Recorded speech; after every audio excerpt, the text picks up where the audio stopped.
Blah blah. Oh. Why, hello there, my beautiful audience, once again. Welcome to another episode of Pop Talk. And I am joined here today by a certain somebody who I have clearly mentioned this individual's name once or twice before on this show and on So to Speak. I'm talking about my fiance, Veronica Scott. Hey, yo, how you doing? Hello, beautiful people. That's my line. What are you doing? Well, no. You deserve to call my audience beautiful people because that's exactly who they are. How you doing, Veronica? I'm okay. You're doing all right? Yeah, I'm fine. It's kind of new to you, right? Yeah, it's Just a the little whole weird. the whole podcasting thing. I've only ever listened to podcasts. I've never been on one. Well, it's a first.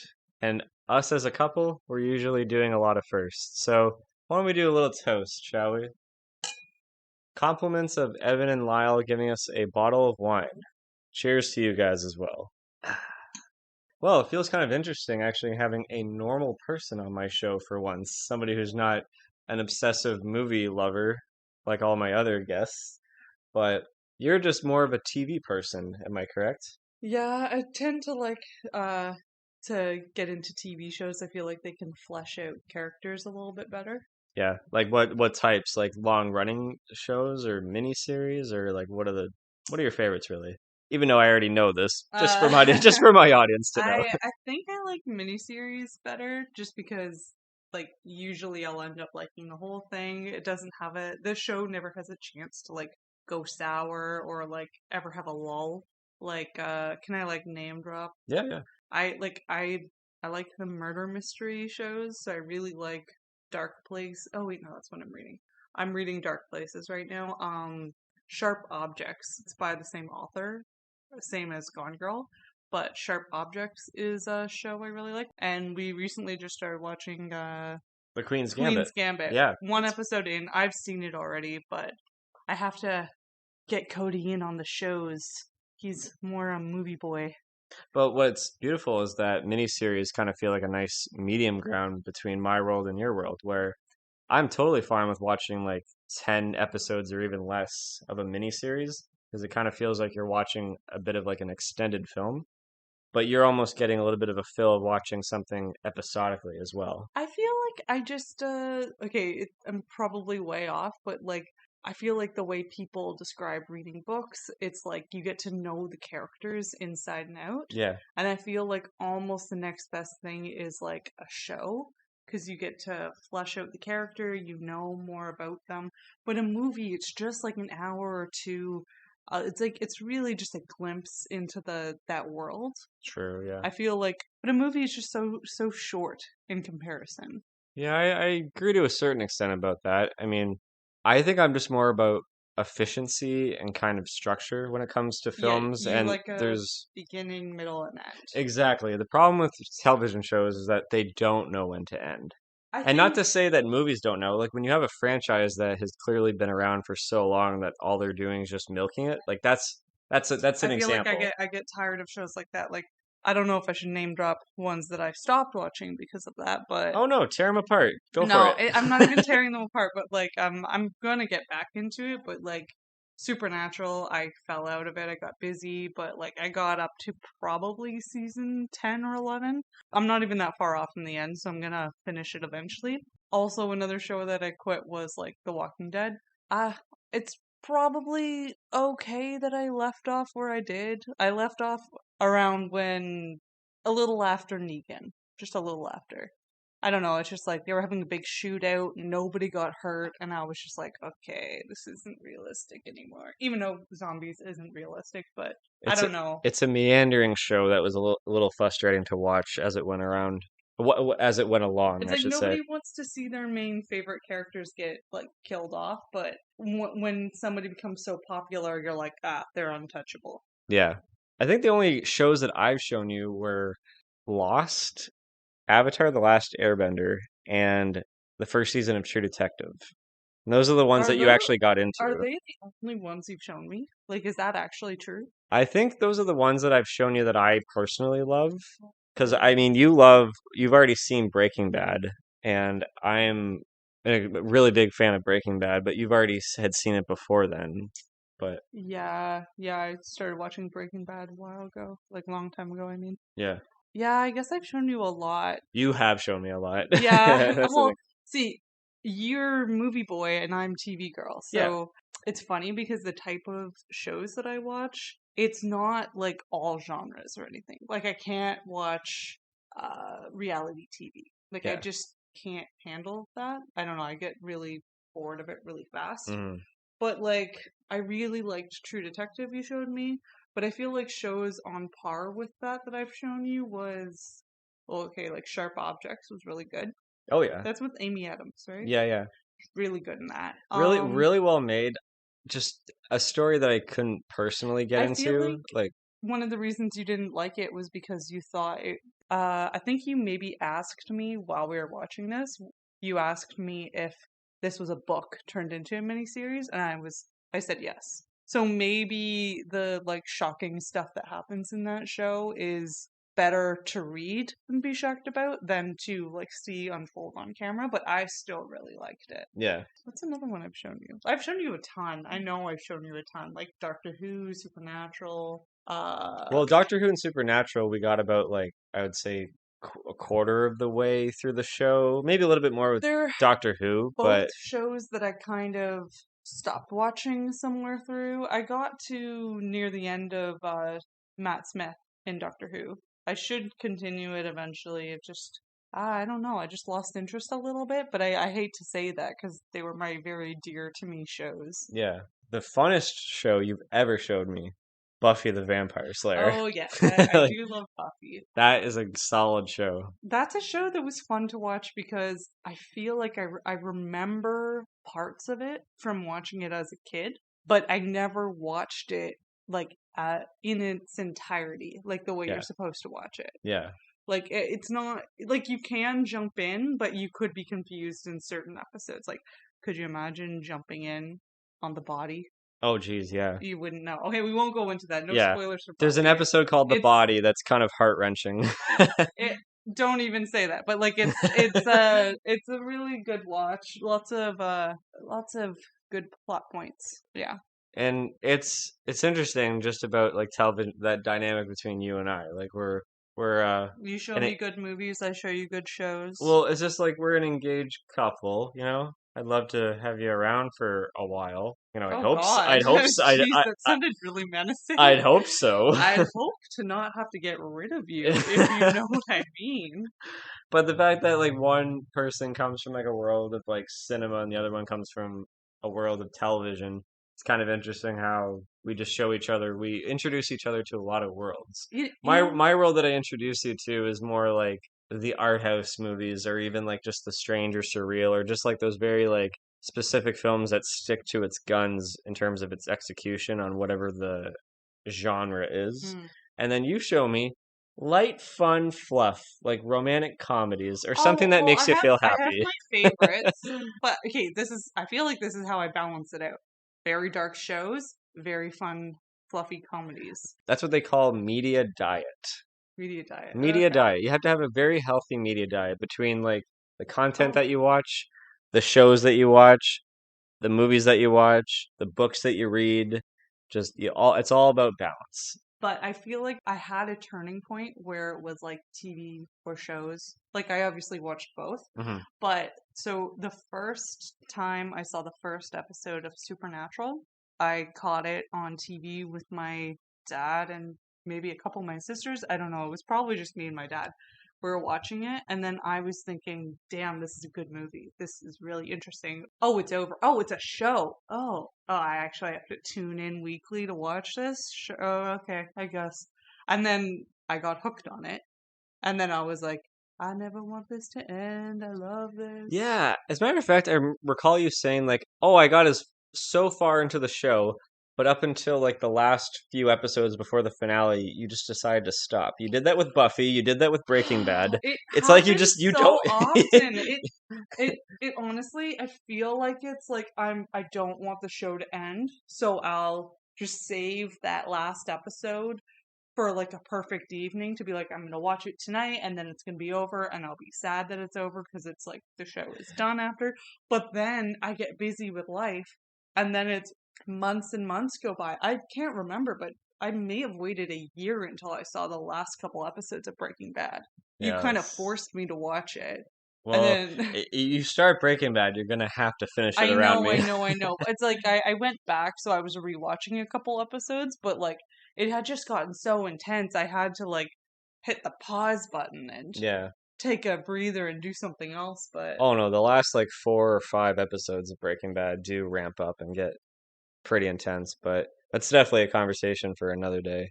okay, so going back to what you were saying about like media diet, it reminded me of like this is gonna sound kind of silly, but the first time I saw The Exorcist, I don't remember how young I was, but I was definitely too young to watch that movie. It was very scary. But so after watching The Exorcist and having like just being so scared, I guess it was just on TV, but we watched an Audrey Hepburn movie called Wait Until Dark.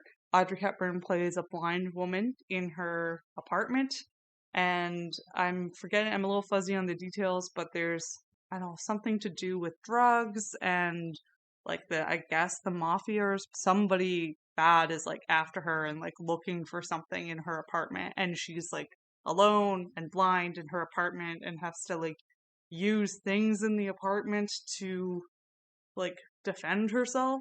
Hmm. It's very scary and well, it's not as scary as The Exorcist. It was a good cool down movie, but it's still pretty creepy. Like there's a moment where she is setting up her apartment in order to defend herself if she needs to, and she puts acid in a flower pot with flowers in it.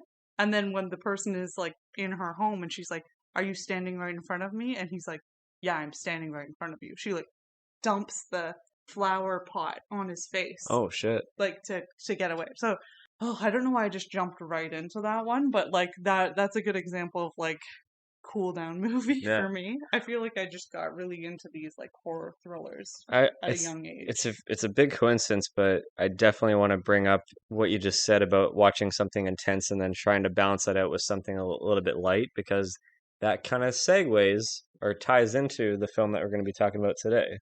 So, like I said, you showed me a lot of romantic comedies. And in romantic comedies, and actually both the horror genre, and this will sound ironic later when I talk about the very first time I watched the film that we talked about today, but the two genres of film, romantic comedy and horror, are ones that don't really appeal to me as much, even though that there's a really good handful of films out of those genres that click really well. There is one film that you and I were aware of when we got to know each other. We watched it before we made it official. We watched it since being a couple, and we've now seen it twice after being engaged, but the second time being last night prepping for this podcast. And of course, I'm talking about Bedazzled from 2000. It's 21 years old. Oh God, don't say that. I'm sorry. It's a Whatever. It's legal. it's legal. It's finally coming to its own. Yeah. Well, you kind of have to come into terms with certain things the older we get, but Hmm. that's beside the point. I don't even know. Honestly, I know you're gonna ask me when I've seen this movie, like when I first saw it. Yeah. No idea. You have I no just idea. know it. I know it in my bones. Okay, so that crosses off that question. But before I get into just my history behind it, Sorry, let's I'm give some people. ruining the You're ruining my shtick right now. This is my formula, and I like to stick with it. Menschmeer. So, You just cut yeah. that. So yes, Bedazzled came out in the year 2000. It stars Brendan Fraser and Elizabeth Hurley, and it's directed by Harold Ramis, Egon Spangler himself I from had Ghostbusters. see. I don't have TV brain like you, or movie brain as I I was call about to it. say TV brand. Yeah, I have TV brain. You have movie brain. But I had no idea he was the one that directed it. Yeah, But I guess there's a reason I liked it so much. yeah. Well, I mean, it's not the first movie that he's directed. He's done Stripes. I don't know if you've ever seen that. No, I have not. Is it No? good? I haven't seen it in years. To be honest, I can almost watch it again and to be like for the very first time. So it's definitely due a rewatch. But he did Groundhog Day. Oh, I've seen that one. Yeah, that's a great one. He's also had his hands on the script with Animal House and of course Ghostbusters and a few other ones. And sadly, Harold Ramis passed away several years ago. But he's left behind a great legacy and a little gem that is called Bedazzled. Now, by all means, it's not a masterpiece. It's not really a great movie, but it's definitely a film that I always like to turn on because it just provides some sort of comfort with not just me, but with you as well. Yeah, honestly, I have no idea how many times I've seen it, but like, and I hadn't seen it for a bunch of years before I saw it again with you when we started to date. But yeah, I know that movie too well. The first time that I ever seen it, similar to what you said about how your cool down movie was Dark, what was it called? Wait until dark. Wait Until Dark after you watch The Exorcist. So, way back in the day, that summer in between grade school and high school, I used to stay a lot at my Nana and Papa's house. Like I'd spend like maybe like 3 or 4 days, if not a week there, just Mhm. because I liked hanging out with them there and like just was like a nice like second home, Yeah. right? And they lived down the road from a Rogers Video. One time I rented both The Fly and Bedazzled. Now I know Oh, together. together, Oh yes. God. And it was the very first time that I ever seen both of those. Now, while yes, and I know that I've been trying to push you to watch The Fly again for the longest time, I've but already seen it, and I don't want to see any more disintegrating people it's a or monkey vomit. it, I don't want it. it's a grotesque And horror wait, film. didn't we just find out from Lyle the other day that the main character's name is Veronica? Yes, we have. Yes, yeah, Ugh. yes. um, And Bedazzled was a nice cool down movie after watching The Fly. But one thing I said to myself back then, and I didn't know what the word chemistry was back then, but I said to myself, if there's one thing that Bedazzled and The Fly shares, is that I liked the relationship between the two main characters. So like Gina Davis and Jeff Goldblum had a really good dynamic, like strong chemistry in it. And so did Brendan Fraser and Elizabeth Hurley in this movie. And ever since then, I've just been rewatching it over and over again. And I don't know, there was just something maybe about it during that time. I was also nervous about talking to girls and to try to like, show my true colors and try to figure out like what do girls want, out of a guy and stuff like that. So maybe it just struck like a kind of a chord with me during that time and when I was young, trying to figure myself out kind of thing. It's funny, you and I both got way different things from that movie. Oh yeah? Well, we both went to Catholic school and everything. Yes. Not to get like too into faith or anything like that, but I feel like for me, it was more about watching it and being like, okay, so you can be like the devil and like somewhat good and like kind of, I don't know, just kind of figuring it out, feel like seeing different angles of. Like you think like trying to find like hell on earth and heaven on earth kind of thing like Yeah, I yeah. don't know, like, I know this is a way jump into the movie, but like the last, I don't know, 10 minutes when like she's talking to him afterwards. Like it's the movie portion is done and it's just kind of wrapping up. Yeah, The whole like you don't have to look hard to see heaven on earth or exactly. stuff like Yeah, that. the Like whole theme. Yeah. I don't know. It just I feel like what I got out of it was there are good people in the world, there are bad people in the world, there's everything that falls in between. And I don't know, you just be a good person and you'll be fine. Like Yeah. That's I kind of like what he feel got like out of it. that's what I got out of it. It wasn't so much a ooh, Elizabeth Hurley in 14 or 15,000 outfits. Yeah. Well, I didn't really do like a proper trivia with Pop Quiz, but do you know the exact number of how many outfits Elizabeth Hurley wore in this I film? unfortunately think I saw your little sheet of paper and it Oh was no. 14 or 15. No, you're close, but it was 19. 19, Yes. 19. Okay. So why don't we give our audience a little bit of a general idea of what Like this a movie is? rundown of Yeah, what it yeah. is. So essentially, what this movie is about is Brendan Fraser plays this guy named Elliot who works at this computer company, This and goofy, nerdy guy who says the word chickettes. yeah, like he's very quirky and kind of a loser because he doesn't really have that many friends, and his coworkers who just What sort of humor him that are in his office, he doesn't really realize that he's kind of oblivious that they're making fun of him. I Eh, feel like he knows they're making fun of him, but he needs to have some friends. Because I think he literally says to Elizabeth Hurley playing the devil later that you were like the best, like the closest friend I've ever had. I feel like that just shows kind of how sad and lonely his whole life was. Oh, for sure. Yeah, it's definitely with that. Oh, and like in the beginning, when we're seeing the little quotes around people, doormat is on him, Yeah, doormat, loser, loner. loner, virgin, I think was one. Not that I don't that's a know. Not that problem. that's a bad thing. It's just they're totally trying to rip on his character to be just like so pathetic. And apparently, I don't know if you knew this, test audiences for this film were so squeamish and uncomfortable with Brendan Fraser that like they actually had to cut the film down a bit. Why squeamish? Like squeamish that he was They so nerdy? they found his awkwardness so abundant and so much that they were like, "Oh shit, this is probably not going to be appealing to a lot of people, like a general audience." But that's kind of a critique I have against the movie. I know I'll talk more about the premise while we go through, but like it's a bit of a critique that I have about the film where it it's just so streamlined, the film. Like it feels like there's a lot of stuff cut out. And I know I want to go through this when we talk about the film a little bit more, but there's parts where I feel like there were sections cut out. It feels like it's just enough of like the basics of getting to know this character, of him being sort of that awkward type. But I kind of wanted it to relish a bit. And to knowing that this is a Harold Ramis film where he likes to like really like let things play out in terms of improv, in terms of like just letting actors do their thing. I feel like Brendan Fraser, as fun as he is in this film, especially when he starts to play these eccentric characters that we'll get to, all he has is just like the bare minimum.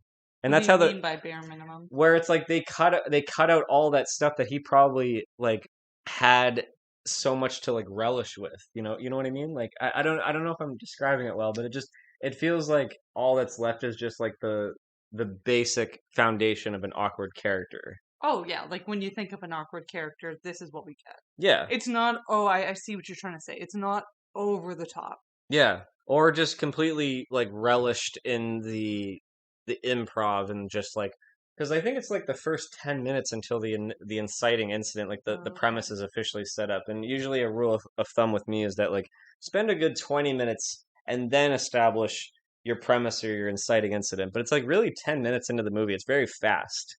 That's what I feel like. There's a lot of stuff in The Office that I feel like they could have just shown like deleted like all that stuff that's probably on the editing room floor like I feel like a lot of the stuff at the office was to show his coworkers and then show hanging out with him at the bar after work, yeah. but also to show that Allison works at the same job that he Yes. has. It's like setting up the fact that they work together, but she doesn't know him at all. Yeah, his coworkers, Carol, Dan, Bob, and Jerry. They're all just assholes to him.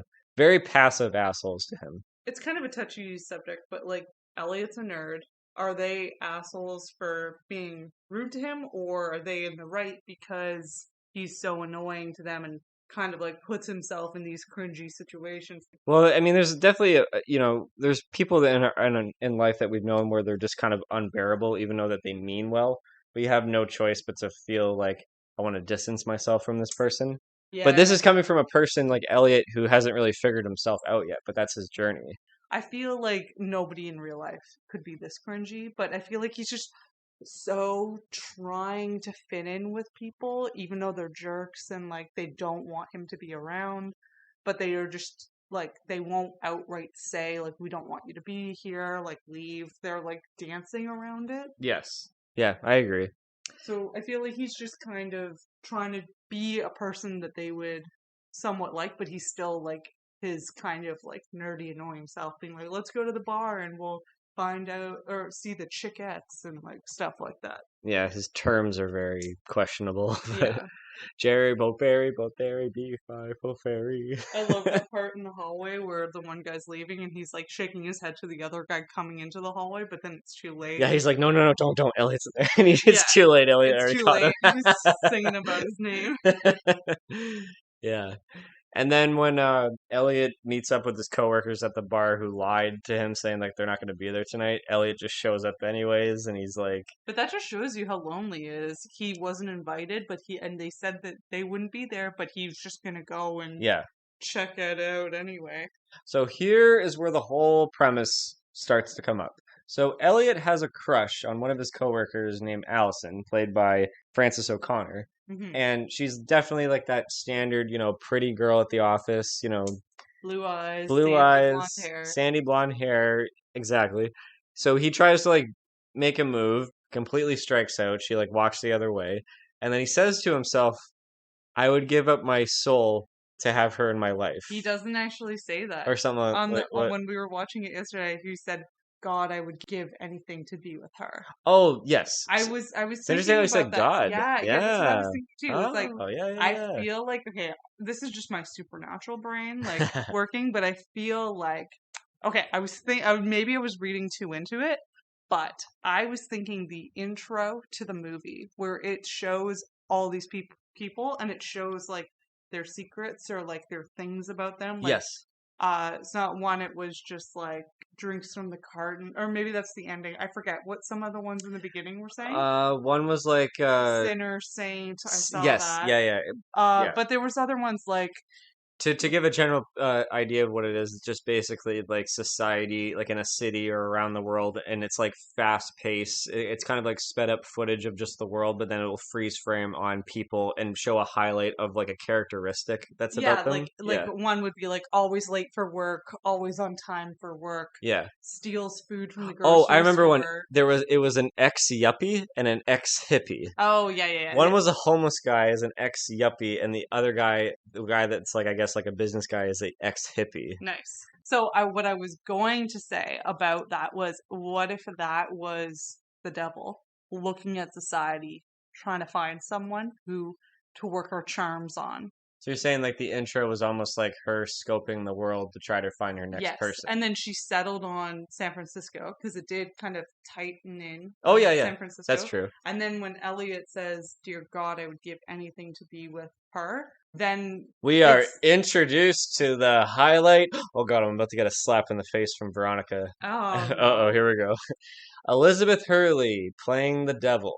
So I think her ears like perked up and she was just like, that one. Yes. And immediately Elliot is completely attracted from her because like, it's Elizabeth She's Hurley. gorgeous. She's yeah, let's just put it this way. When I was a kid watching Austin Powers, the first one, and then this other silly Disney film called My Favorite Martian. Oh yeah, she is. She's Yeah, the yeah. reporter. She's a reporter, yeah. Right. I think she wears like there's one scene where she wears almost like the same red dress. Oh, that's funny. Yeah, I feel like I saw her first in Austin Powers, probably like you too. yeah. And that was as a kid, even it was just one of those discoveries. Well, I'm attracted to women. It was just like, oh, there we go. I'm It's attracted to women. I've confirmed. confirmed it. You heard it here first. So now that we're into the movie and I can talk about it a little bit more, Sure. I love how as soon as she tells him she's the devil, the princess of the underworld, and he doesn't believe her, I feel like she's pulling out all these, like, pulling out the big guns, in so to speak. So, like, oh, you have a card there, it's confirmed, you're the devil.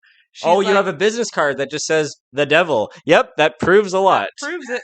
She, like, immediately after switches outfits real quick Oh in yeah, the blink of an eye. get used to that in the film and almost do a drinking game when you watch this movie. Oh, Every scene, it could be mid-scene and she's just in another oh, outfit. it's so fast, but she has basically a superpower. She's the devil. Kudos to the costume designer of this film. She must Oh have had a man. blast. Oh yeah, red is the main color of choice for the devil. Red, and there's also a little bit of black, and there's some Oh, white, and I remember yeah, just as it's predominantly red. yeah. Um, but yeah, she has to like kind of prove that she's the devil, and I love that she switches outfits. She's laying on top of a Lamborghini or something, like a car, fancy car, boy talk.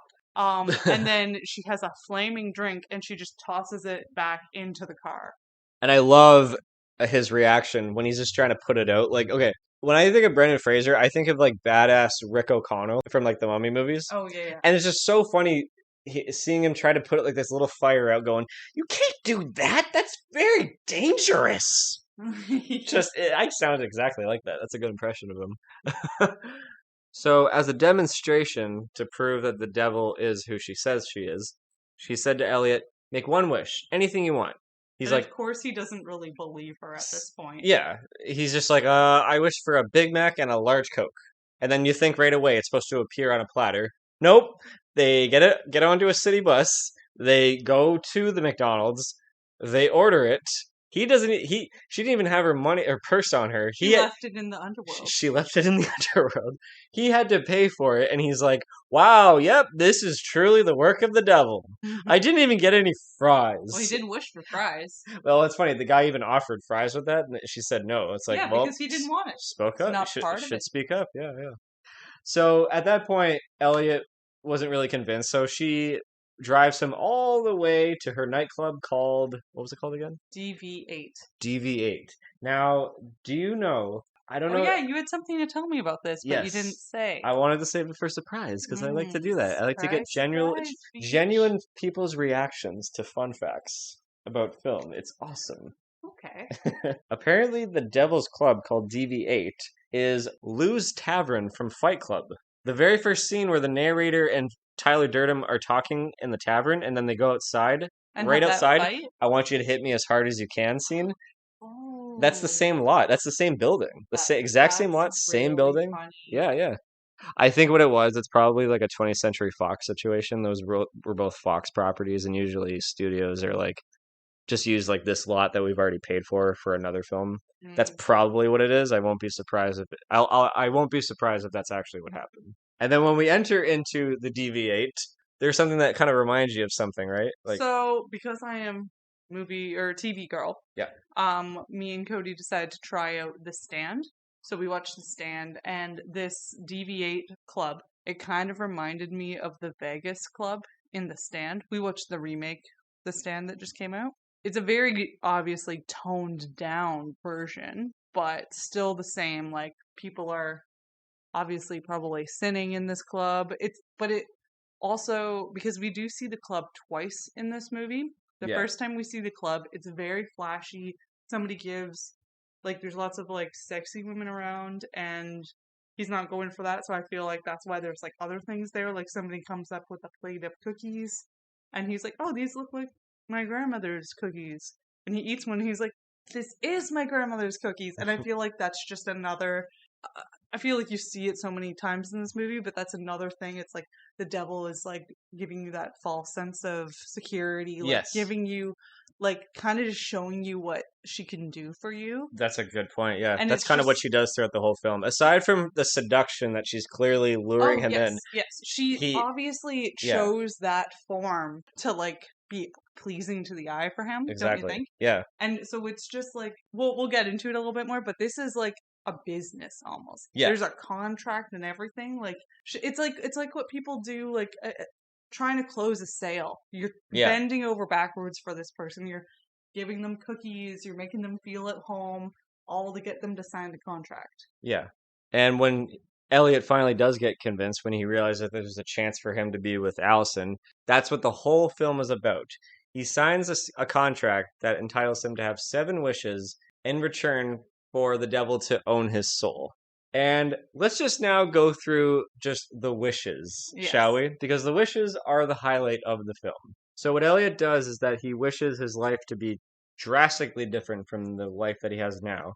With each wish, it's sort of a monkey's paw situation where it's like, be careful what you wish for, because there's something that goes horribly wrong that he has to completely bail out with this little, like, kind of looks like almost like a calculator. It's just him. He has to. It looks like a red calculator, but it's supposed to be a little pager. Yeah, like a pager. He has to press 666, and that just like blasts him back into the reality that he came from. It's not so much blasting him back into the reality. Yes, it is, but it brings him straight to her. So whatever she's doing, she could be walking down the street. She can be redirecting traffic. She was the meter maid. She was the meter. She was the meter maid. She was the meter maid, and just like sabotaging all the street lights for everybody to get into a car crash in this busy intersection. There's one point where she's a nurse in a hospital, and she's substituting all the people's pills for candy. She looks so happy when she's like destroying things in traffic. Oh, it's great. Even when she plays like that almost like substitute teacher and was just all like it's a class filled with boys. Keep in mind. Of course. She's like, no homework tonight. History, what's done is done. Math, you're not going to use that any time in life, whatever. Or English, just go home and show up tomorrow around, 10ish, sleep in, all good, no rush. Play lots of video games. Don't neglect your Yeah. fun It's things. very tongue in cheek the way that she's like influencing just the evilness in life, I should say. Well, I don't, like that. I wouldn't even say that that's evil, but she is encouraging people to be lazy and Yeah, exactly. not do their studies.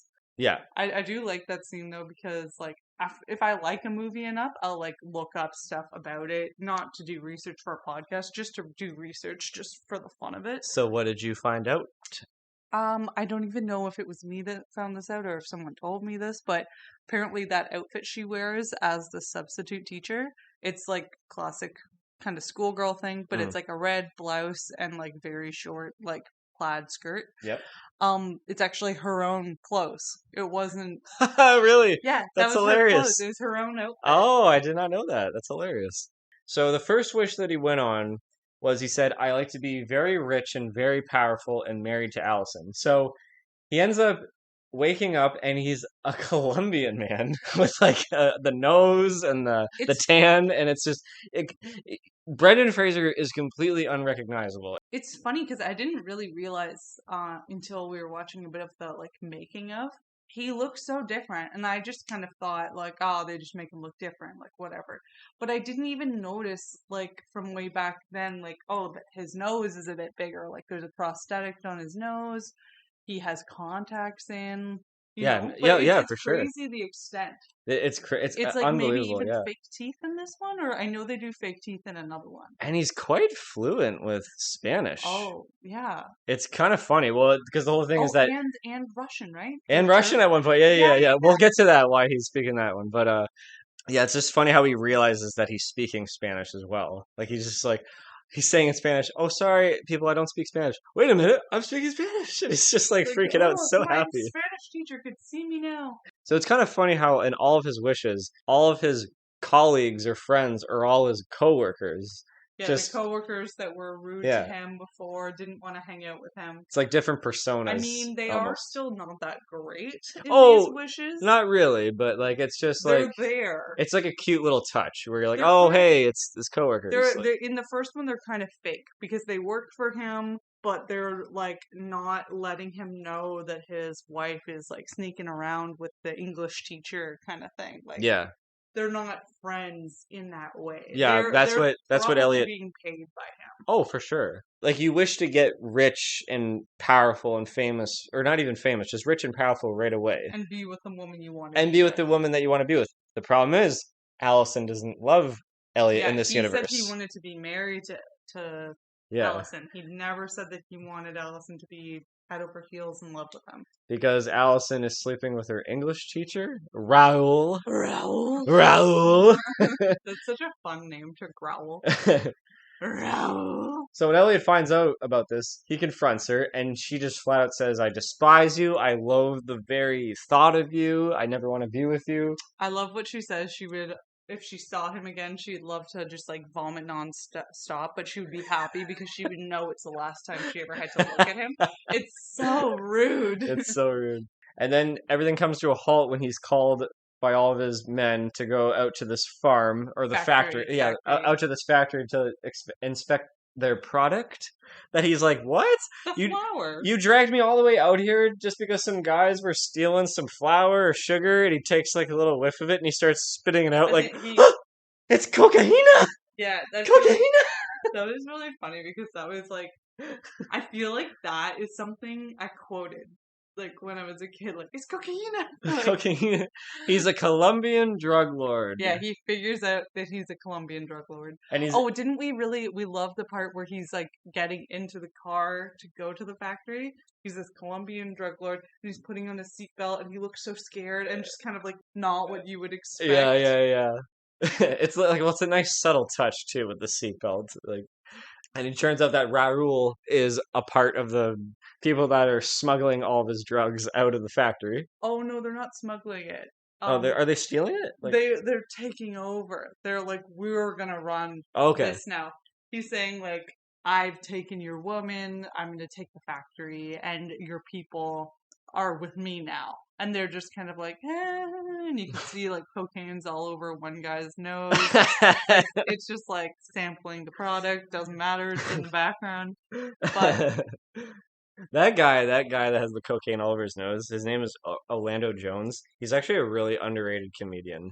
Oh yeah. Yeah, he didn't really go anywhere, but all the movies that I've seen him in, he's so funny. Like I mentioned a Oh, movie to that's you too bad. recently called Evolution, Okay. where it's like the closest as being a Ghostbusters movie, but it's not really a Ghostbusters movie. Oh, okay. He's hilarious in that one. Now, obviously, Elliot bails out. The wish did not The go wish as the planned. wish did not go as planned. Now, before we move on to what the next one's going to be, I feel like out of all the wishes, the Colombian drug lord one was actually the one that felt the most fleshed out. Like they felt like they put the most effort into that one. Well, maybe that also has to do with like that was the first one, and also little mistakes happened. True, but I don't know. As we get through them, I just feel like some kind of went and it just felt like they came and went, so to speak. But we'll get to that. But It was more about learning about how you have to word the wish. yeah, Because, like, even though Elizabeth Hurley as the devil is, like, trying to help him out, she's also, like, every time he makes a wish, she's kind of listening to it with her, like, devil ears, being like, how can I kind of mess this up? oh yeah, for sure, for Yeah. sure. And then when Elliot finds out that like okay, now we really need to get to the core on what Allison wants. The devil takes Elliot to Allison's bedroom, and Allison. It's like a ghost situation where Allison doesn't even know that they're there. I just find it hilarious that the devil's like, "Hey, Allison's in the shower naked. Why don't you go check it out?" He's like, "What? No! You have to think I'm some. You think I'm some sort of sick, twisted, pathetic pervert or something?" She goes, "Yeah," and then he went, "Well, in that case, I'll just take a quick look." That just makes me think he's not a good person. But I feel like It's a the lot of joke. I It's the know joke. it's a joke. It's just like So as we carry on, when they look through Allison's bedroom, they stumble across her diary, and she talks about how she's wanting to meet like a really sensitive person. So Elliot's like, "All right, my second wish is I wish I was the most sensitive man in the whole world, and I want her to love me." So we cut to him on a beach, and he's like, he has orange hair, freckles. he also has blue eyes and he's wearing like uh teeth that are short because they said that it makes him kind of look younger. Oh, did you see that? Like, Yeah, that's what it was in the costume design thing. okay. He's wearing. Do you see how his teeth look different? Oh, I guess I never really noticed it, I but that's didn't funny. either too. It's just until I heard that fact that I Hmm. was like, oh. But yeah, like when he was saying, "I wish I was the most sensitive man in the world, and I want her to love me." Um, I like that he's like most emotionally sensitive, and she's like, "Damn, I could have had a lot of fun with that." That would have been really funny. Like whatever it was, like if he was sensitive to light or sensitive to touch. Could you imagine if he was just like the most skittish person? Yeah. Oh, that'd be funny. Like the sun is too sensitive to him, but no, he's really affectionate towards the sun He's just like very emotional. every time he looks over at the sunset, he starts to weep. I love that. That's another thing that I quoted from this movie I think so often. you and I have quoted this all the time. Take it away. When's that darn thing gonna set? So as Elliot is gushing his heart out to Allison in poetic ways, which fun fact, do you know who was the person that was singing? Or no, sorry, the person that was playing the guitar? No. It was Harold Ramis, the director. Ah. I was like, I like that. He's like, dolphins, dolphins, I adore everything you are. and then he's like, okay, I'll stop. She's like, good. Oh no, I mean, just keep going. Because yes, as we start to realize as they're sitting there on the beach, Allison is just feeling like she is so overly whelmed and kind of I feeling feel like like it's too much for her. she's just like being wrapped in bubble wrap by him Yeah. emotionally. Oh yeah, and of course every now and then he looks over at the sunset and he starts crying a little bit and she's just like, "Why are you crying? What's up?" And then they're approached by a few jocks on the beach that kind of just snatch Allison away from. But and then again there are the coworkers. They're the coworkers. And Yep. but that's another thing that I want to say, that I feel like the coworkers in every scenario aren't that great towards him. Like in this one, they're like kicking sand in his face Yep. and being like, "You're a little loser." And then they ask Allison if she wants to go get a beer, and she accepts because she just wants to get away from. Yeah. I want to say Emmett, Emmett. Elliot. Elliot. Yeah. Well, it's very consistent because she says when she finally just puts her foot down, she says, "You're just too sensitive for me. I still love you, but enough is enough. I just want someone to just sort of be a little bit rough around the edges with me and sort of. I mean, it's definitely for the joke for her to say, I want a man to take advantage of me and treat me like dirt and just want to get into my pants. And then one of the coworkers are like, that would be me. That would be me. Oh my god. Yeah. Because So, it is much. It is definitely a bit much. And but especially that last shot where he's like using the pager and he like throws it and throws just it back crying. and he's still crying. It looks like a painting. Can we please have that on the wall someday? Just that photo. I'm gonna That throw it up sunset. there. Okay, if that sunset photo was With him just all like it's no, too no, no, much. too much, too much.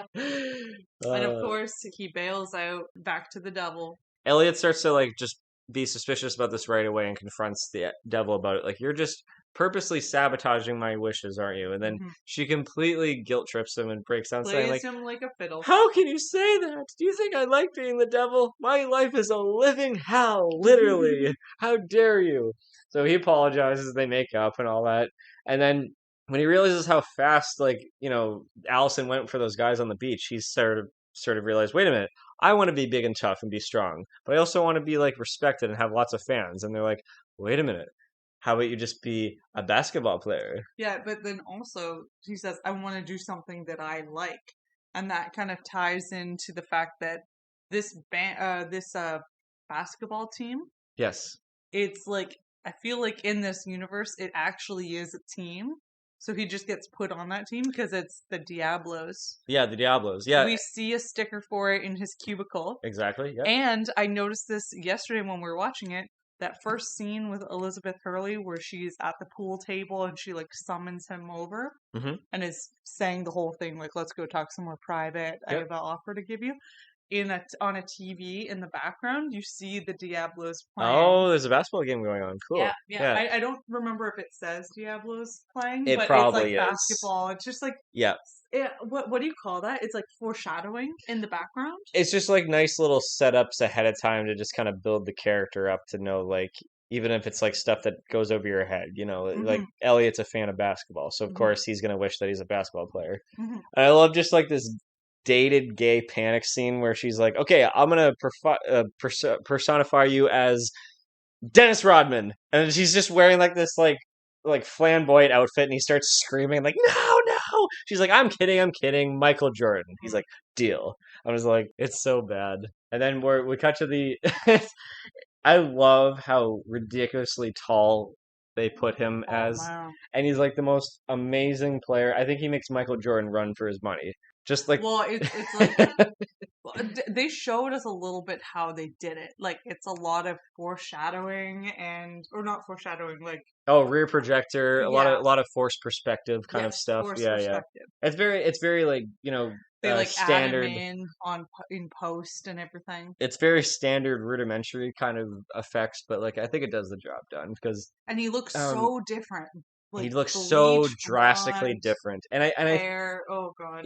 I'm happy Brendan Fraser, like I love Brendan Fraser. I've always have. I loved him in Oh, Encino Man. I loved him in George of the Jungle. I loved him in the first two Mummy movies. I I'm feel like happy that he's getting a bit of a resurgence soon. He's going to be in a Martin Scorsese film and a Darren Aronofsky film, which is awesome. Good for oh him. cool. Shout Yeah, out. I never knew what happened with him because like I really liked him in George of the Jungle and this obviously I loved him in this. Oh, The Mummy. He was so good in Yeah, The Mummy. yeah, have you ever seen that movie Blast from the Past with No. Alicia And Silverstone? you just showed me Encino Man. He's good in that. It was pretty funny, yeah. Link, Hold on, check out mixing. my nugs, wheezing the juice. Oh, Ow! Sorry. Oh yeah, we have neighbors. I forgot. yeah, look at that. It's so loud. And I love it's really accurate. No offense to athletes sometimes, but sometimes athletes have no idea what to say when commentators are trying to ask them how the game was. That they always go, "Uh, we played pretty good tonight." Like they have no idea what to Well, I say. It's feel like like it's this public reception stuff. They're put on the spot. But he makes his character look so much more dumb. oh yeah, well he didn't ask to be smart. He asked to be big and good Yeah. at basketball. So that's a bit of the catch that he'll find out. But the funniest gag on this one, I feel like most of the wishes have like a really funny part that I really like. For this one, it's the amount of sweat that he is Oh my sweating. god.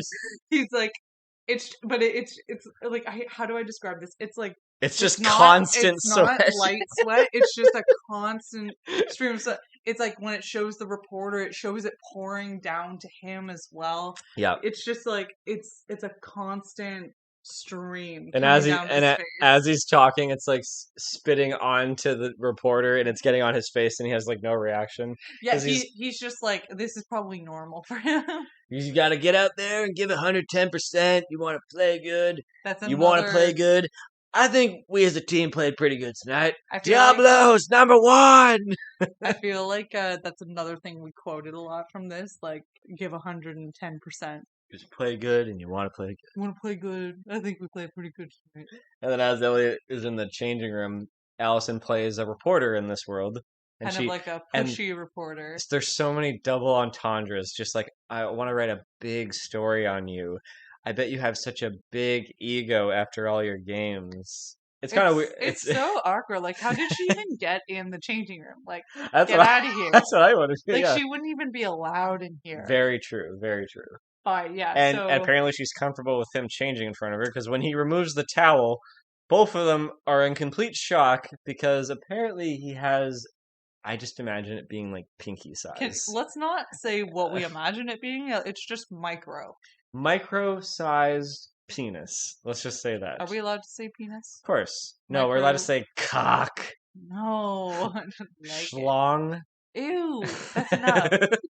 And of course, Allison is completely like off-putted Turned by off. this, and she's like, "Well, I have to go write a story now. I'll see you later." She's itty bitty blur. a Like, itty bitty blur. Yeah. oh god. And she's totally gonna like the news the next day. Oh, and then he is so dumb when he goes to bail out of this wish. He can't even get 666 right, so it's 999.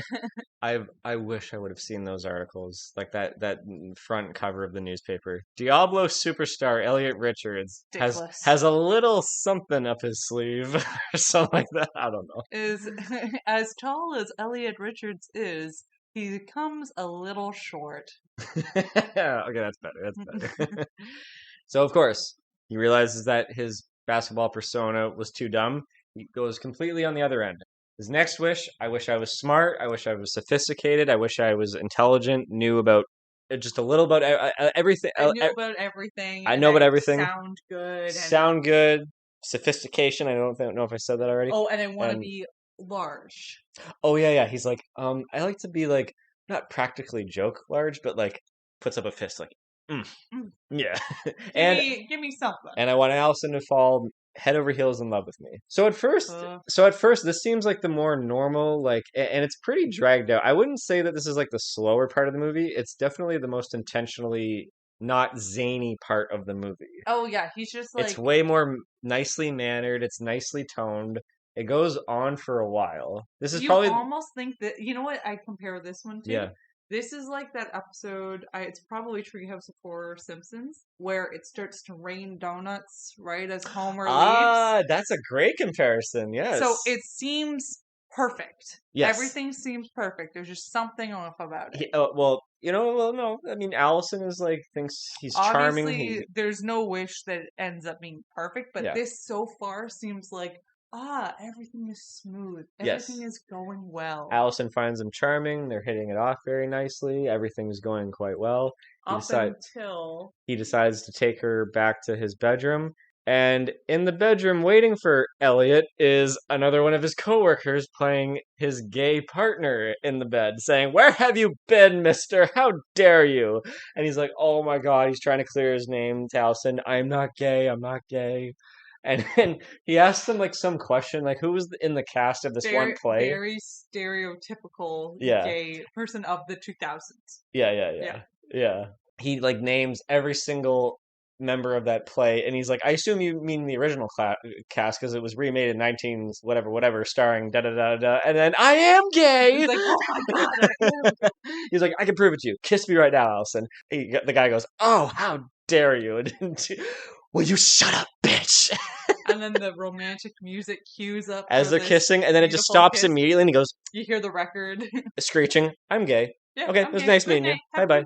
Yep. And then of course he bails out of that real quick. Now I don't know if you noticed that he like, he sits down on the bed, but let's go into a little bit of the deleted scenes of this film before we carry on. Oh, was there a deleted scene in this Wish? Yeah, because right before it blasts back to reality, so to Mm. speak, the devil comes in as a maid, and Oh, then right. I always forgot about this. it's sort of the first wish within a wish, because literally in that intelligent Elliot kind of personality, he says, "Okay, now I wish I was a rock star."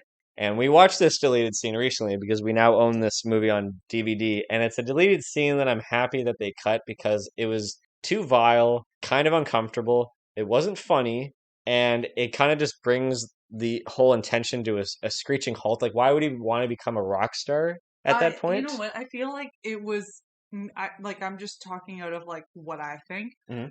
I feel like they probably just wanted to try a bunch of wishes, and if there's an extra one to see if it worked better than another one, you know what I mean? Like Yeah. they were able to cut this one and make it work. Like, it was just, in short, it was just not good. It was just like rock stars swearing a lot and then like ODing Yeah. and all this stuff. I feel like it was good they cut it, and Yeah, it also was, yeah. that would have been the only time in the whole movie where a wish was done within, like a wish was made within a wish. Yeah, which is fine with that. I know we questioned that before, but Yeah, but imagine things were going well for Elliot in a wish, and then he's like, "All right, I guess my next wish was, da da da da da." Like but like he he he had wouldn't that he have had that he a. had that pager as almost like just like a like break the glass in case of an emergency kind Oh of yeah, thing. yeah. Like just use it as almost like a contingency if Okay, things didn't work out. So if things did work out, I guess he's allowed to wish within a wish, but but like I guess like he would it's never it's make. noticeably a cut, is what I'm trying to say. He's on the bed. It should have just have him just taking out the pager, like, here we go again, dut dut dut. What, I didn't ever notice it as too much of a cut. Like It was a honestly, if noticeable it cut. was left in that scene, Yeah, I would have thought it was weird that a wish was made within a wish. But yeah. I never really thought that he would kind of know the devil. But yeah, there's that one point in the sensitive one where Elizabeth Hurley like comes up with two big dogs in a bikini and she's like, "Oh, they're just devils. Come on." And then like leaves She's for a she's second. she's always kind of integrated. She's also a cheerleader Oh in yeah, she's the like basketball one. she's in the Yeah, background of almost everyone. She's not in the sophisticated one, but that's the scene they cut out of her as the maid. yeah, I yeah. never really noticed that before. So it's interesting. Before I carry on, I mentioned it before about how I felt like the Colombian drug wish was almost like the one that had the most thought into it. Now, not that I'm saying that all the other wishes fall short compared to that one. I just felt like the sensitive one was so short and so efficient that I'm like, I'm okay with it, but I kind of just wish it almost felt like a sketch. Like you'd see on like Saturday Night Live or something like I that. There was something feel. so locked down and so like kind of one location almost. Mhm. With the basketball one, I would have been fine having like another extra 5 minutes. Let's just say 5 minutes of just establishing more of his fandom status. Because all it is just the basketball court, then the change room, then that's it. Like I felt like the sophisticated, smart Elliot was again another one that felt a little bit more fleshed out, but that all felt like it was intentional, building up to like a screeching halt Mm. of like a oh god, it was going so well kind of thing, and of course she had to fuck it up somehow. The devil fucked it up Yeah, somehow. yeah, yeah. Yeah. So as we carry on, Elliot thinks I've been thinking too much about myself. I want to be how did he word it? Like I want to do something so amazing for like everybody so Oh that yeah. maybe Allison will respect me for who I am of doing it to everybody as a society, or in this case, a country. So he stands up in a saluting manner and says, I wish I was the president of the United States. But of course, he never specified which president. He just broadly said, I wish I was the president of the United States. He probably meant like a new president. Yeah. Because what happens? He's Abraham Lincoln. And and He he's takes one look in the mirror. No, no, but no. like he's not only is he President Lincoln, he's headed to the play. Like right away. His immediate reaction, we're going to a play? Couldn't we just see a movie? They're like, A what? a what? A what? He sits down on the mezzanine and he's trying to immediately try to get his pager. Uh, This is the shortest wish ever. He's trying to get his pager. He's trying to get out of there this as soon as one's possible. the worst that the devil came up with because like she's just trying to get him to use up his wishes, Hmm. and it's just like, oh yeah, I'll make you the president for like 2 seconds. Yeah, we're at the mezzanine, and Mezzanine. then what happens? John Wilkes Booth shows up with his little revolver. revolver, Yeah, gun. yeah, yeah. And of course, Elliot is just like, hold on one second. 9, 9. Oh wait, no. 6, 6, 6. Okay, shoot me. And then Immediately cuts back. cuts out. It's funny how this is the one point where it just feels like Elliot's back to his like normal life. Like the devil is not here. He just is back to work. Oh, and he doesn't even like Makes me look. feel like He's starting to look like transition him. Like he's not as nerdy looking as before. He's not wearing glasses anymore. he kind of stands up for himself a little bit at the office when that guy was heckling him for being late. Yeah. But I think I'm just more thinking, was there something like in between those scenes? Did they just cut it out? I feel like it's not so much that they cut out scenes before. I think it's just to show he's changing as a character and he knows the devil's situation now where she's just ruining his wishes and he's getting upset. Yeah, And because she shows up as basically a computer virus in his computer. at work. And to everybody around the office, they're just looking at him yelling at a black screen. And let's talk about what they're yelling about. Yeah, so she said, you have one more wish left. And then Elliot says, wait a minute, no, I have two more wishes. So they try to sum it up. I was the Colombian drug lord. Colombian drug lord, the sensitive man, the basketball player, The most intelligent man. the most intelligent man, and then the president of the United States. President. But then the devil said, you forgot about the Big Mac and Coke. Yes. And then he argues saying, no. Like, and I get where he's coming from. That was before they signed the contract. The Big Mac and Yeah. Coke was more of just a demonstration. I feel Before like the signed, it they signed shouldn't it. have counted. That should not have counted. But But honestly, who can you argue against the devil, anyways? about that first wish, something I wanted to talk about was I wonder if every client of the devil makes their first wish something like a throwaway wish. Oh, I wish that I was on top of the Statue of Liberty right now, or something like that. It's just another evil, conniving way for her to just want to Oh, but ruin like, his life and to make it unfair. could you imagine, like, there's so many ways a wish could go wrong. Could you imagine if you're like, oh, I've never been to Paris. I wish I was in Paris right now. Then she's like, okay, let's drive to the airport. You buy a ticket. Then you fly there. It's Yeah. the same thing. You know what I mean? Of course, yeah. It's like, One criticism I had about that scene was that, the whole office is watching him just yelling at a computer screen. I'm surprised he wasn't fired. And that would have actually added a little bit they more of a probably sent down him low. home. Well, no, he just stormed off and left. He tells one of the guys to shut up or whatever, but that would have been a great moment for him to actually just like stick up to his like all those coworkers. I know at the very end they were making fun of him and doing like an impression, and all he did was just grab one of them and go, "Nice talking to you." It's a bit juvenile the way they handled that, but I wish he would have just like hit that low point where he's fired and he lashes out at those coworkers finally because like he's got nothing to lose now. But that would have added more of a low point to his character. So I kind of wish that's the reason why the devil wanted him to be angry about that lack of a wish that he was supposed to get. There should have been like a consequence for that. Just another way to kind of hate the devil just a bit, but that's just me. But and then it cuts to I love the way he's wording it. Elliot's in church and he's like, I just really want to speak to God. Like I don't need to speak to you, the minister. I just really need to talk one-on-one with the God. And the priest is played by Bill Murray's brother. I'm forgetting his name, but he's in almost every movie. Is he his older brother? Older brother, yeah, yeah. And the minister's like, I can still like help you out. Just just tell me what your problem is. Tell me what's Yeah, up. I yeah. can talk to. And then he just lays it all out. Last week I sold my soul to the devil for 7 wishes, and she's saying that the Big Mac and Coke counts as a wish, but I don't think it does, and I don't think that's fair. And then it just hard cuts to him getting arrested. I always thought that wasn't fair because I thought that I know he's not in a confessional, but he's like confessing something almost. But like I don't think they're actually allowed to like tell anybody what you confess unless you're gonna harm someone. Like if you confess that you're gonna do something terrible, they're allowed to call the police. Well, maybe because he said was absolutely crazy that they're like, we got to get this guy out of here. Yeah, yeah. That's the joke, because he sounded insane. Yeah. And as he's shoved into a jail cell by a police officer who happens to be the devil, she says, you just need to kind of learn a lesson about this. It's almost like he's given a timeout in a way to learn about something. And inside the cell is a man, just his cellmate, played by... I don't ever think they say his name. I don't think they really said his name. The actor's name is Gabriel Casales. I think that's how you pronounce his name. Okay. This guy lays out just like a very nice life lesson about the fact that like your soul doesn't belong to the devil; it belongs to God. And you're going to be learning a lot of good things and a lot of bad things in life. And it's all about your choices in life that really make who you really are. Hmm. It's like it was a really nice moment actually, and it's definitely subtle and implied that this is God who Yeah. he's talking to. I like that when I was growing up, I'm just relating it because it's another like somewhat religious movie that I watched growing up, but it was Bruce Almighty. Oh yeah, It kind of reminds me of it again where like oh shit, what's his name? Jim Carrey.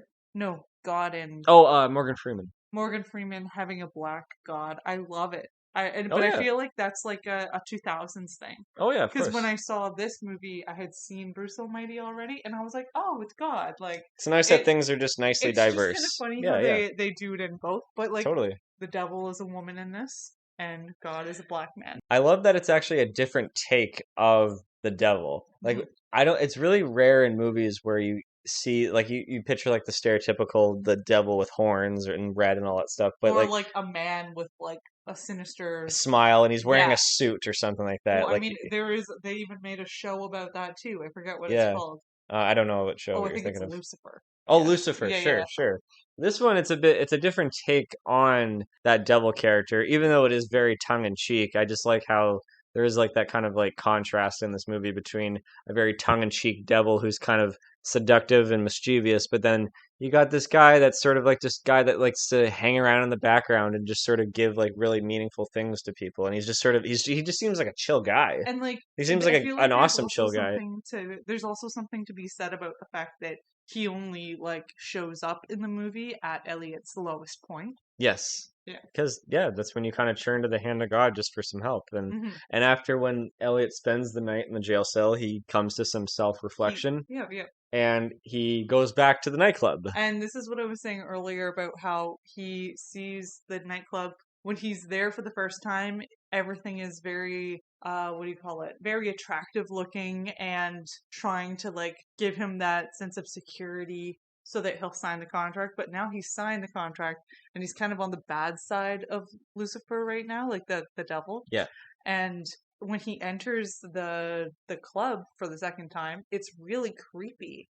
There's like Body organs on screen, like a dissection, like an there's operation. a gross thing that's happening on the TV screen in the big club, Yeah. and it just seems really eerie. And it's the middle of the day as well. It just seems very odd. It seems off. Yeah, It it seems seems very off. weird. Like Yeah. you know that it's not like someone's trying to like sell something to you anymore. They have you. They can show their true colors a little bit more.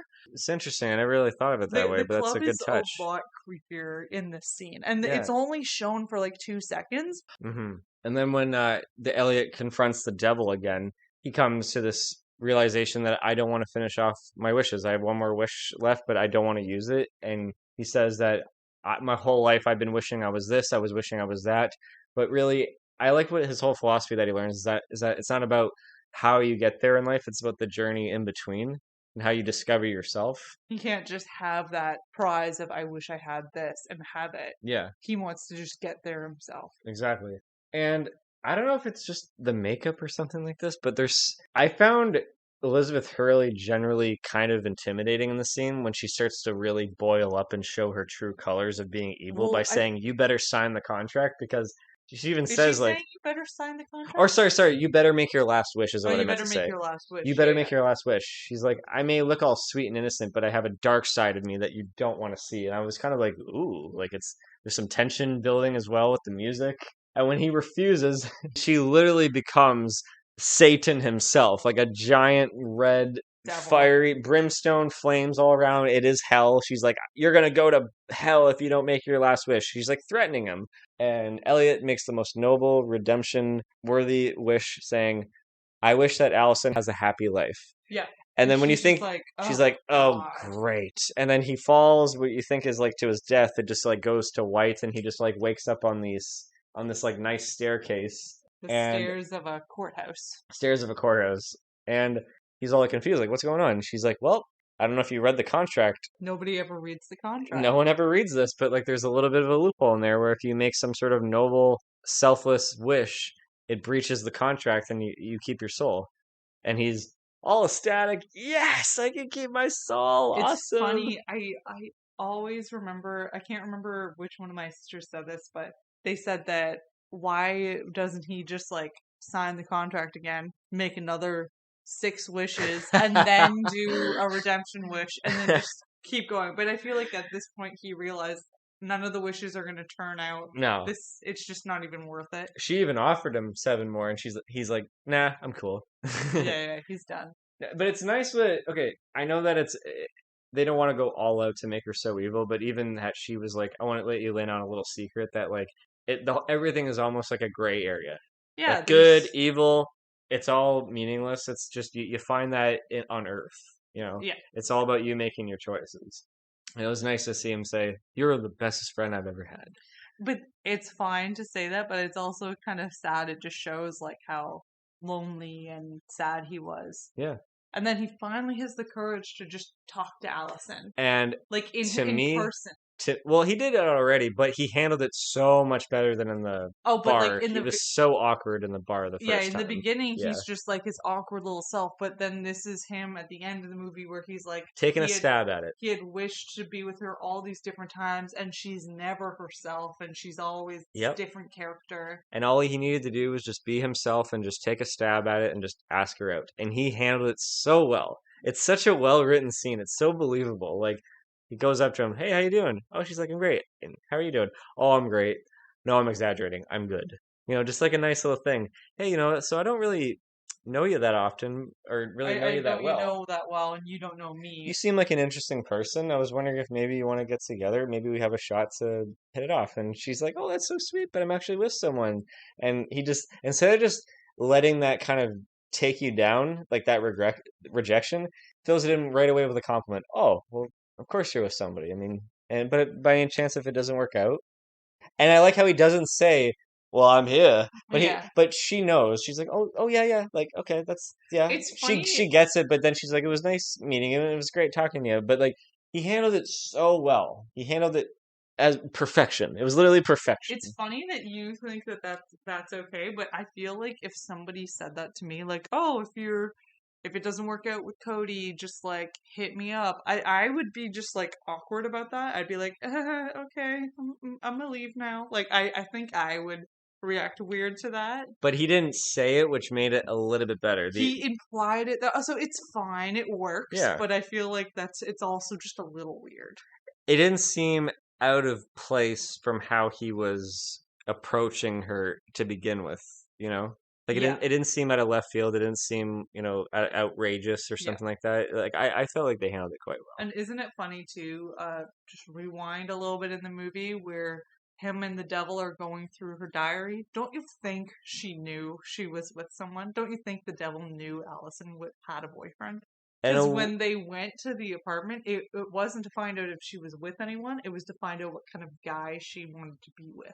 it's an interesting point. Yeah, it's like she She always like probably have known. Yeah, she was she would taken. have known, but you wouldn't care. You're like, Yeah, my client wants to be with her. Let's find out what she likes. for sure. And then even just not even the confidence of going up to Allison was a great character building moment for Elliot. He finally stands up to those jerks in the office. They all back down away from him.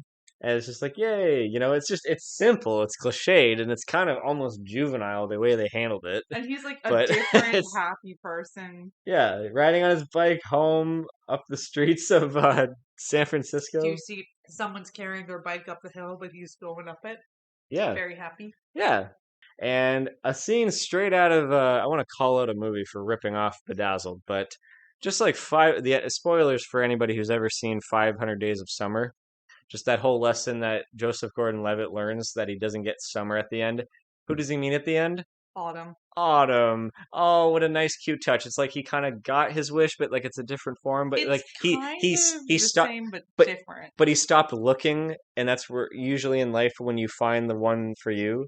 It's not the same actress in the end that looks different. In Bedazzled, at the end of it, it's like the same actress who played Allison, but she's a different character. That's what I mean. But the idea that like he kind of got what he wanted out of the end ish, like Ish. that feeling of like that person that you wanted, but it's exactly what you wanted. I think You know what I I, mean? Like yeah, I don't know how yeah. to describe it, but like I just felt like when I watched 500 Days of Summer, there was like something feels oddly See, familiar. I feel like you maybe missed the point because I think at the end of 500 Days of Summer, It's to show that he hasn't grown as a person and he's just jumping into another relationship. That Not one, not the theme and not the arc. The idea that like even though you didn't get the girl of your dreams, you got almost like oh, knockoff. an I don't want to say knockoff, Well, but like no, knockoff. an The cousin of it. the cousin, the alternative version of what you wanted Yeah, initially. slightly different. Slightly different. That's what I was getting at. Instead of Summer, it's Autumn. Okay. Instead of Allison, it's Nicole, Nikki, or whatever her name Yeah, is. yeah. She's all spunky and really nice, and she's really likable right off the bat. She's like a new neighbor. She She almost she she acts the way he was in the beginning of the movie. The nerdy, kinda, yeah, but yeah, not nerdy, just like super spunky and yeah. talking really fast. And I like that he asks her if she has any sisters, and she's like, no, just brothers. Well, because right away Elliot's like, "Wow, you're so oddly familiar." Like, Yeah, but yeah, like, yeah. hi, like she just moved into the building. Like she's like the new I neighbor. doubt she'll keep that apartment long. Oh They no, hit it off way too well. yeah, they hit it off right away. They had the same similarities with the stereo system, and he offers to help her out when she moves in. And yeah, the ending shot is Like them they're hitting it dating off, right away. dating right away. And I like the little touch here where God and the devil are playing chess, and when the devil's like, "Hey, look it over there, look at them," And I didn't and even she notice. she moves around the chess pieces, and then they giggle about it. Oh yeah, It's a nice touch. he's like turns his back and she's moving or she's cheating while he's not looking. Hey, it's time to bring up Lost because that's what I do on this I program. like yeah, I it's another thing. She's playing the black and he's playing the white. Or were you just about to say that? Yes, Sorry. this is what she does, audience. This is what I live with. Whatever. I get to the point much faster than Cody. You're welcome. Ugh, another 80 years of this. Oh god. Don't put a limit on my life, please. No, the whole idea is that in Lost, like that the whole show is basically like a two sides. One is light, one is dark, and that comes into play in the last season. So It just is an interesting touch that they do. I just have to name drop the show because that's what I do on this Do program. you do that in every episode? Pretty much. The like subliminal messages. Watch Lost. Watch Watch Lost. Lost, watch Lost, watch Lost, watch Lost. Lost. Lost. Yes, Lost. Lost, Lost. Lost, Lost. Yes. He's only made me watch it once. Surprising. I liked it. It was fine. Yeah, so then when it realizes that like Elliot and his new girlfriend Nikki have personalities, I like the last touch where he drinks from the carton and she hogs the covers. I feel like I fit into her category of hogging the covers. Yeah, I just want to Photoshop your face But over her. what's your flaw? Though? Do you have a flaw? Leave this toilet seat up. You don't actually even do that. Oh! I leave the lights on. Yes. Okay. I hug the covers. Cody wastes the electricity. That evil laugh. I love it. I like things that light up my life. Why do you think I have you around? He He's so sweet. and Or wait, corny. And corny. yeah, that's what I meant to say. And corny. So No, you said sweet. Everybody got that. fine. Everybody hear that? That's good. Well, Veronica, that was Bedazzled. So, in conclusion, just final wrap ups. What is it about this movie that you love so much that we always seem to come back to every so often? Honestly, I'd seen it like from when I was a kid to now. I think I just like how zany the wishes are, and like it's a fun movie where you get to step into many different stories. It's not just one. It's almost like a showcase of Brendan Fraser's acting abilities because he does have like Oh, range man. in this too. Yes. Yes. Would you say that this is a romantic comedy or is it just kind of transform into just a silly comedy? Even though that romance is kind of the backbone Okay, behind it. it's not so much the backbone. I think it's like the drive. It's the drive of the movie is Mhm. the romance, but it's not so much a romantic movie. I feel like it's just like somebody's like journey. It's a what do you call it? It's not like you know how you could say it's coming of age.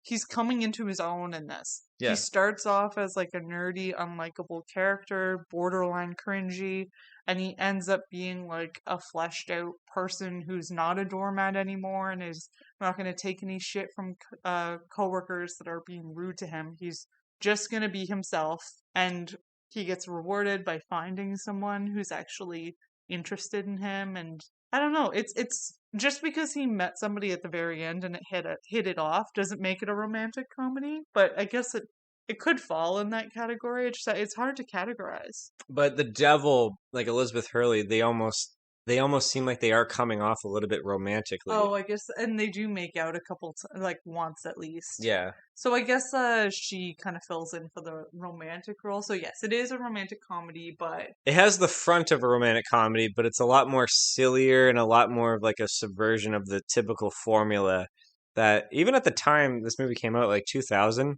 a lot of those romantic comedies that you showed me, like Legally Blonde and, Bridget Jones's Diary, they were just starting to come out and come into their own and create this sort of like formula of a feel good comfort movies that all and like all you women didn't all even. women just like to come together and just like warm up, cuddle under a blanket and be like, I want to feel good and watch this movie It's tonight. funny that you didn't even mention like one of my favorite ones. Which one was that? 13 Going on 30 Beach. Oh, sure. I mean, there's so It's many to another count. Mark Ruffalo movie. Yeah, yeah, yeah. There's so many of those to count. We should probably mention something. A lot of our audience members, or at least some, I hope, if they are knowledgeable, are probably wondering about the original from 1967. It's funny, I was gonna say that it's actually not its own standalone movie, it's a remake. It's a remake, and you and I have seen the trailer for it. I don't know if it's mismarketing, but it didn't look as funny. However, Dudley, oh my God, I'm forgetting his name. Dudley Moore. Sorry, Dudley Moore was actually a really famous like actor writer back then. He was in the original Arthur that eventually would be remade with Russell Brand. Okay. He puts a lot of heart and care in his characters, and I just wonder what it would have been like. Like again, it might be a thing of its time. Honestly, I really wish I would have watched this before the recording of this. But now that we've seen this movie so many times, I wouldn't actually mind popping in the original one day, just as a nice compare and contrast. Oh Who yeah, I knows? feel What if like it there's would things that will be. be? There might be things that are good in it. I Like feel like it better. would be really hard to go from the Brendan Fraser version to the original, just Yeah. because, like, I mean, it's newer, it's the one we grew up with, and I feel like they probably improved so many things. Yeah, we'll see. We'll see. We'll check it out one day. We'll pop it on. Hmm. Yeah, again, like what I said before about Bedazzled is that it's cinematic candy to me. It doesn't take a lot of thought to get into it. It's one of those things where like I feel like I'm on vacation when it When you comes watch it. when I watch it, where it's just like I don't have to get into it so much. It's not a deep movie. There's just enough of a cute, zany, silly story to keep my interest. It's cool that there's a bit of like a lesson and a coming of age thing to it in terms of just like if you're like a hopeless romantic, there's something you can get out of it. I like the variety that's in the film as well. It's a film. It's a highly watchable film. Like It's a even really fun movie. it's Like, a fun movie if like you're with your date and that movie's on, and even if you've had a few drinks, pop it on. You'll have a lot of fun you watching don't it. need to drink to enjoy this movie, though. No, not a lot of movies need to have that depth to it that I try to crave for of just like with my taste in cinema. Sometimes I can just be like what I call a normal person Ah, and not a what am film I brain. normie for you? No, you're a normal person. Oh, A okay. normie is someone who just like is bare bones, like just has like bland taste. A normal person is someone that's like I like to watch movies because I like to watch movies. Mhm. I like to watch films because I like to dissect and to like relish into every aspect of film. But like I don't like to do that all the times. All the time. All the time. All the Mm. times. Yeah, it is sometimes hard to watch movies with you, and I'm just like, just turn your film brain off. Just watch this with me. How dare you? You know, it's really hard sometimes. I want to or I want to get you into a show, and you're just like so hesitant. But I mean, I'm hesitant to Shows watch. take investment. You know what they do, but you get more out of them, I think. Well, here's one question I'll ask you before we wrap everything up. If they ever made Bedazzled into a television show or a miniseries, would you be on that in a heartbeat? I don't think it could be a show that would run on for seasons and seasons. Oh, of course not. No, It no. would have to be a mini series because Yes. there's only a certain amount of wishes you get. Imagine the wishes are full out episodes. That would be good. Yeah. Oh. Get on this, people. You've remade shit all the time. Remake Bedazzled into a miniseries. See, Do it. I Do love it. it when they do that. Like, I don't even know any examples, but like when they turn a show into a mini series. Hell yeah. I mean, there's potential there. Oh yeah, like Because I episodes. complain that there's just enough in the film that like there's potential there to flesh things out into a show. I feel like the very first episode, the way it would work would be like meeting the devil, all the things, show his sad life Mhm. and how what he wants to improve and everything. Yes. And the very like near the end, like he meets the devil, he has the first wish of like a throwaway wish, like a Coke and a burger. But then the very first wish happens, and then he wakes up as a Colombian drug lord. Just say it's the same movie, but in a show. And then he like wakes up as a Colombian drug lord, looks in the mirror, he's like, and then like looks outside and he's like, yay! That would be the end of the episode. And then the next episode, it would be the whole episode as the Colombian drug lord. That's It a would good like idea. end as a cliffhanger of the first episode. I like that. I like that a lot. Like every episode would almost end with him dialing 666. Is that what Yeah, you're it's saying? like Like he could almost make the wish for the next episode at the end of every episode. I'm just talking about the mix it first- up, but mix it up Mix though. mix yeah, it up. I yeah, feel like the pilot would have to end with something good. It couldn't end on the fries and the burger because that doesn't No. really show anything. Yeah. It has to show something. I like that. Let's write it. Oh my god. And pitch it and make it into a full-length miniseries. I love that. You can do it. I'll just give you ideas from the sidelines. Hey, so be it. Well, my lovely Veronica, thank you so much for coming onto my show. No problem. Anytime. Ooh, anytime. I'd love for you to come back and watch a film that we either equally love or equally hate. As the saying goes. I don't want to bash any movie. I'm good. You just like to praise. You like to love. I like to talk about good movies that I like. All right. I'll keep that in mind. Thank you again, my wonderful little audience. My beautiful My beautiful audience. Thank you. Make sure to click subscribe, leave a comment, and leave a like, and definitely check out content on So to Speak. And I'll see you on the next one. Oh shit, I have to go clear up all those pictures of Elizabeth Hurley in my bedroom. Hang on. How Oh dare god, you. Veronica's gonna find out. I forgot. Oh shit. Oh shit.